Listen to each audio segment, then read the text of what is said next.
اخاہم صالحا، اب یہیں سے جنوبی علاقے سے یہ حضرت ہود اور ان کے ساتھی یہاں سے نکلے ہیں اہل ایمان، اور یہ جزیرہ نما عرب کے جو ہے شمال مغربی کونے میں جا کے آباد ہو گئے ہیں۔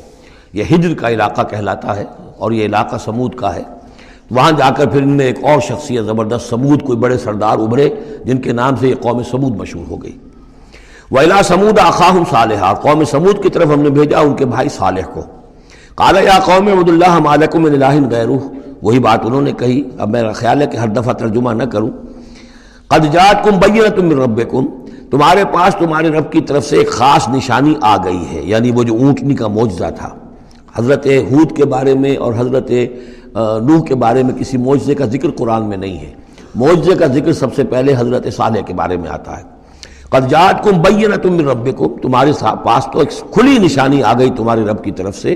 ھذہ ناقۃ اللہ، یہ اللہ کی اونٹنی ہے جو تمہاری نگاہوں کے سامنے ایک چٹان سے برآمد ہوئی ہے۔ لکم آیۃ، یہ تمہارے لیے ایک نشانی ہے۔ فذروھا، تو دیکھو اسے چھوڑے رکھو۔ تاکل فی الارض اللہ، وہ اللہ کی زمین میں کھاتی پھرے جہاں سے چاہے۔ ولا تمسوھا بسوء، اور اسے کوئی مس نہ کرنا کسی برے ارادے سے، یعنی گزند پہنچانا، اس کو نقصان پہنچانے کی کوشش نہ کرنا۔ فیاخذکم عذاب علیم، تو اگر تم اسے ہلاک کر دو گے تو ایک دردناک عذاب تمہیں آ پکڑے گا۔ واذکروا اذ جعلکم خلفاء من بعد عاد، اور یاد کرو جب کہ تمہیں جانشین بنایا قوم عاد کی تباہی کے بعد۔ وبوأکم فی الارض، اور تمہیں جگہ دی زمین میں۔ تتخذون من سہولہا قصورا، تم اس کے زمین نرم میدانوں میں تو اپنے لیے محل بناتے ہو۔ وتنحتون الجبال بیوتا، اور چٹانوں کو تراش کر بھی اپنے لیے گھر بناتے ہو۔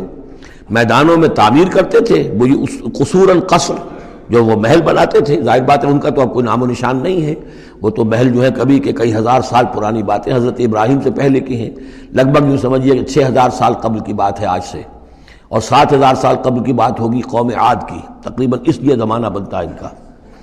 تو اس میں فرمایا کہ وہ تو محل تو ان کے ختم ہو گئے۔ تنحتون الجبال بیوتا، پہاڑوں کو جو تراش کے انہوں نے گھر بنائے تھے وہ آج بھی موجود ہیں۔ فاذکروا آلاء اللہ، تو اللہ تعالیٰ کی نعمتوں کو یاد رکھو۔ ولا تعثوا فی الارض مفسدین، اور زمین میں فساد بچاتے مت پھرو۔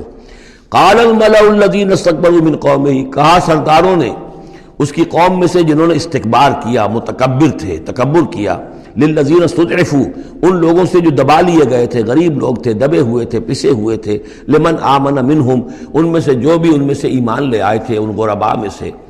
اتعلمون ان صالحا مرسل من ربی، وہ کہتے تھے بڑے ہی غرور اور تمکنت کے ساتھ اور بڑے استحقار کے ساتھ، کیا تم لوگوں کا خیال یہ ہے کہ یہ صالح اللہ کا رسول ہے؟ اتعلمون ان صالحا مرسل من ربی، کیا تم لوگوں کا خیال یہ ہے کہ یہ صالح جو ہے یہ واقعی اللہ کا بھیجا ہوا؟ قالوا انا بما ارسل به مؤمنون، ان کا ہاں ہم تو جو کچھ وہ دے کر بھیجے گئے ہیں اس پر ایمان رکھتے ہیں۔ وہ غرباء فقراء جو ہے انہیں جواب دیتے تھے، تو ان کا جواب کیا ہوتا تھا اب ان سرداروں کا؟ قال الذین استکبروا انا بالذی آمنتم به کافرون، تو جس چیز پر تم ایمان لائے ہو ہم اس کا کفر کرتے ہیں۔ فعقروا الناقۃ، تو انہوں نے کاٹ ڈالا، ہلاک کر دیا، کوچے کاٹ دی اس ناقہ کی۔ وہ ناقہ جو ہے اس کی خوراک بھی بہت تھی، اللہ کی ناقہ تھی، وہ پانی پیتی تھی تو ایک دن کا پورا چشمہ جو ہے وہ پی جاتی تھی سارا۔ طے کر دیا گیا تھا کہ ایک دن تمہارے جو ہیں باقی ڈھور ڈنگر جانور بھیڑیں بکریاں پانی پئیں گے، اور ایک دن یہ پوری ایک جو ہے ناقۃ اللہ یہ پانی پیے گی۔ تو یہ آزمائش ان کے لیے ناقابل برداشت ہو گئی، چنانچہ انہوں نے پھر سازش کی، اور ان میں سے جو بڑے بڑے سردار تھے انہوں نے ایکا کیا، یہ تفصیل بعد میں آئے گی، اور اس اونٹنی کو ہلاک کر دیا۔ فعقروا الناقۃ وعتوا امر ربہم، اور اپنے رب کے حکم سے انہوں نے سرکشی کی۔ وقالوا یا صالح ائتنا بما تعدنا ان کنت من المرسلین، اور یہ اس کو مارنے کے بعد اس کو اونٹنی کو اب انہوں نے چیلنج کے انداز میں کہا، اچھا اے صالح اب لے آؤ جس کا تم نے وعدہ کیا تھا، اگر تم واقعی رسول ہو تو لاؤ، کہاں ہے عذاب؟ ہم نے تو وہ تمہاری اونٹنی جو ہے وہ ہلاک کر دی۔ فاخذتهم الرجفۃ، تو انہیں آ پکڑا ایک زلزلے نے۔ فاصبحوا فی دارہم جاثمین، تو وہ پڑے رہ گئے اپنے ان گھروں میں، اپنی بستیوں میں اوندھے پڑے رہ گئے، سب کے سب ہلاک ہو گئے۔ فتولی عنہم، تو حضرت صالح نے ان سے پیٹھ موڑی، ان سے رخ موڑا، چلے وہاں سے۔ فتولی عنہم وقال یا قوم لقد ابلغتکم رسالۃ ربی، اور انہوں نے کہا اے میری قوم کے لوگوں، میں نے تو تمہیں اپنے رب کا پیغام پہنچا دیا تھا۔ وَنَصَحْتُ لَكُمْ، اور میں نے امکان بھر تمہاری خیر خواہی کی، کسی طرح تمہاری آنکھیں کھل جائیں، کسی طرح تم ہوش میں آ جاؤ، وَلَٰكِن لَا تُحِبُّونَ النَّاصِحِينَ، لیکن کیا کروں کہ تم تو اپنے جو مخلص ہیں اور نصیحت کرنے والے ان کو پسند نہیں کرتے۔ تمہیں تو پسند آتے ہیں وہ لوگ جو تمہیں خوب سبز باغ دکھائیں، بھروں پر چڑھائیں، تمہیں جو ہے تمہارا جوش جو ہے وہ جوش میں تمہارے خون کو لے آئیں، زندہ باد مرد آباد کے نعرے لگوائیں۔ تمہیں تو پسند وہ لوگ ہیں۔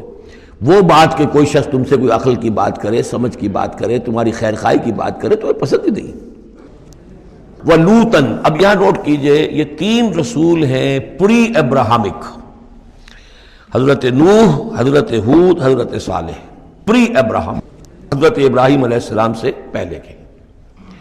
اور حضرت لوط جو ہے حضرت ابراہیم کے کنٹمپریری ہیں، کیونکہ یہ ان کے بھتیجے ہیں، اور یہ بھی عراق ہی کے رہنے والے تھے، یہ بھی سامی النسل ہیں، یہ بھی سیمیٹک ریس میں سے ہیں، اور ان کے ایک بھتیجے نے ان کے ساتھ ہجرت کی تھی اور وہ ان کے ساتھ رہے ہیں۔ اللہ نے ان کو بھی رسالت سے سرفراز فرمایا، اور خاص طور پر جو ڈیڈ سی ہے اس کے کنارے پر 2 بڑے عظیم شہر اس وقت آباد تھے، سدوم اور عمورہ، اور یہ بڑے تجارتی مرکز تھے، اس لیے کہ مشرق سے مغرب کی طرف جو تجارتی قافلے آتے تھے، ایران سے عراق ہو کر وہ پھر فلسطین اور مصر کی طرف جاتے تھے تو ادھر سے ہو کر گزرتے تھے، تو گویا کہ ایک طرح کا جو ہے یہ کراس روڈز تھا یہ علاقہ جو ہے، جو یہ کیریوان روٹس کا، اس حوالے سے ان کے لیے بڑی وہ خوشحالی تھی۔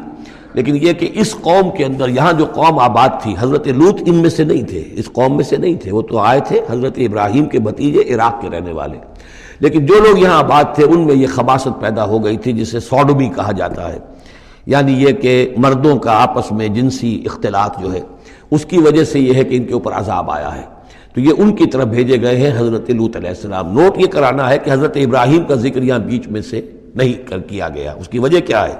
یوں سمجھیے وہ نکال کر اور وہ سورہ انعام میں رکھ دیا گیا ہے، جوڑ دیا گیا ان دونوں صورتوں کو کہ انباء الرسل سب کے سب اس میں جمع ہو گئے، اور چونکہ حضرت ابراہیم کی قوم کے ضمن میں اس طرح کا واقعہ مذکور نہیں ہے، واللہ عالم، لیکن قرآن میں صراحتاً مذکور نہیں ہے، لہذا وہ ایک علیحدہ نوعیت کی شے ہے، وہ قصص النبیین کے ٹائپ کی چیز تھی جو ہم پڑھ چکے ہیں سورہ انعام میں، یہ انباء الرسل چلے آ رہے ہیں، لہذا یہاں حضرت لوط کا ذکر براہ راست شروع ہو گیا ہے، حضرت ابراہیم کا سرے سے ہے ہی نہیں۔ ان چیزوں کے اندر ایک ربط ہے منطقی۔ وَلُوطًا إِذْ قَالَ لِقَوْمِهِ، اور ہم نے بھیجا لوط کو جب کہ کہا اس نے اپنی قوم سے، جا کے جہاں آباد ہو گئے تو وہ قوم ہو گئی لیکن یہ اس قوم سے نہیں تھے خود۔ أَتَأْتُونَ الْفَاحِشَةَ، کیا تم ایک ایسی بے حیائی کا ارتکاب کر رہے ہو، مَا سَبَقَكُم بِهَا مِنْ أَحَدٍ مِنَ الْعَالَمِينَ، کہ جو تمام جہانوں میں یعنی جہان والوں میں سے تم سے پہلے کسی سے نہیں کی، یعنی یہ کہ انفرادی کوئی فعل کہیں کو ہوتا ہو اور بات ہے، لیکن اس کو ایک اجتماعی پورا قوم کا شعار بنا لینا، کھلم کھلا کرنا، اس پہ کوئی شرمانے کی بجائے اور اکڑنا، وہ یہ ساری چیزیں جو تم کر رہے ہو، تو یہ تو وہ چیز ہے کہ دنیا کی تاریخ انسانی کے اندر شاید اس کی کوئی اور مثال نہیں۔ أَتَأْتُونَ الْفَاحِشَةَ مَا سَبَقَكُم بِهَا مِنْ أَحَدٍ مِنَ الْعَالَمِينَ إِنَّكُمْ لَتَأْتُونَ الرِّجَالَ شَهْوَةً، تم مردوں کا رخ کرتے ہو شہوت کے ساتھ، من دون النساء، عورتوں کو چھوڑ کر، بل انتم قوم مسرفون، تم تو حد سے تجاوز کرنے والے قوم ہو، قانون طبیعت، قانون فطری کے خلاف جا رہے ہو۔ وما کان جواب قومہ، تو نہیں تھا اس کی قوم کا کوئی جواب، الا ان قالوا، سوائے اس کے کہ انہوں نے کہا، اخرجوہم من قریتکم، نکالو ان کو اپنی بستی سے، انہم اناس یتطہرون، یہ بڑے پاک باز لوگ ہیں۔